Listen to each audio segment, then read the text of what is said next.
নমস্কাৰ বন্ধুসকল, স্বাগতম জনাইছোঁ মোৰ নতুন এটা ভিডিঅ'লৈ। আজিৰ ভিডিঅ'টোত আজিৰ ৰেচিপিটো বনাবলৈ লৈছোঁ কিহৰ গম পায়নে? কলা কচু ঠাৰি, ৰঙালাও আৰু বুট দালিৰ সৈতে।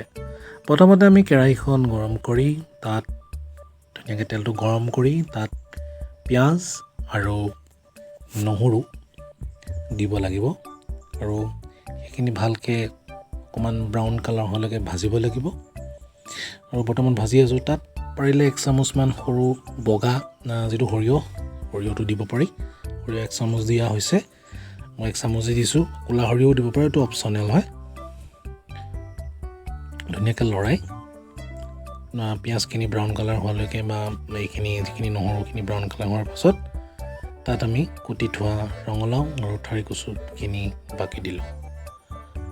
বাকি দিয়াৰ পাছত তাত আমি নিমখ জোখ অনুসৰি আৰু এইটো 2টা পাউডাৰ দিছোঁ, ৰেড চিলি পাউডাৰ 1 চামুচ, ধনিয়া পাউডাৰ 1 চামুচ, তাৰপাছত হালধি দিছোঁ জোখ অনুপাতে। আৰু তাৰপিছত লাষ্টত যিটো বইল কৰি থোৱা বুট দালি বইল কৰি থোৱা আছিলে, তো বইল কৰি নলৈ পেলাই ডাইৰেক্ট তিয়াই পেলাই দিব পাৰি। খালি অকণমান টাইম লাগে, দেখিছোঁ বইল কৰি দিলে ইমান বুট দালিটো যেতিয়া টাইম নালাগে। তাৰ বাকী দিয়াৰ পাছত ধুনীয়াকৈ তাক লৰাব লাগে। লৰাই মেলি তাক 5 মিনিটমানৰ কাৰণে 5-6 মিনিটমানৰ কাৰণে তাক ঢাকি দিব লাগে। মই ঢাকি দিলোঁ আৰু 5-6 মিনিট ঢাকাৰ পাছত অকণমান তাত অলপ চলপ আৰু হেৰি হৈছে। একদম চিম্পুল হয়। চিম্পুল এইটো আমাৰ অসমীয়া মানুহে খায়, তেনেকৈ খুব কম খায়, কিন্তু হ'লেও কিছুমানে বনাই খায়। আৰু জলকীয়াও দিলোঁ 3টা অনুপাতে আৰু আকৌ ঢাকিলোঁ। ঢাকাৰ পাছত 5-6 মিনিট আকৌ ঢাকিলোঁ।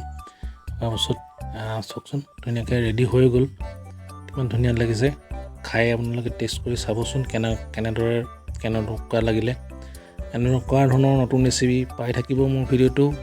ভাল লাগিলে লাইক, কমেণ্ট আৰু শ্বেয়াৰ কৰিব। আৰু যদি মোৰ চেনেলটো নতুনকৈ আহিছে তাৰ চেনেলটো ছাবস্ক্ৰাইব কৰিব। ধন্যবাদ।